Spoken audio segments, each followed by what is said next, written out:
না বহুত মুখ মুঞ্জায় রাখছিলাম, অনার মুঞ্জায় রাখতাম না।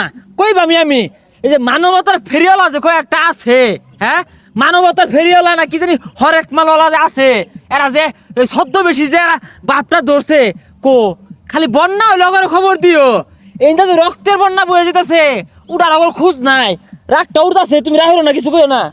না না কে ওখানেরা কই গেছে বালামন্ত তো কিছু একটা কোয়া উচিত। এই যে হাজার হাজার লাখ লাখ শিক্ষার্থী ভাই বোনেরা যে এইভাবে আহত নিহত হইতাছে, এই বিষয়ে তো কারো একটা পোস্ট দেখলাম না, এই বিষয়ে তো কারো মুখ খুলতে দেখলাম না, এই বিষয় নিয়ে তো কোনো একটা ছোট্ট প্রতিবাদ করতে দেখলাম না। কে অতটা টালি মেরে থাকার কারণটা কি? ও পানি আইলে খালি মানবতার ফেরিওয়ালা খইসি আলে দৌড় দেও না। আরে ভাই হাসা কথা কইও না, হাসা কথা কইলে কেউ তোমারে ভালা পাইতো না। আরে না ভাগ্যা কে ন্যায্য কথাটা কইতাম না, আমি কেন কি রাজনীতি হয়ে বেড়াইছি, ছাত্রছাত্রীরা বিপদে পড়ছে, আমি তো ন্যায্যটা কইবাম না কি কই।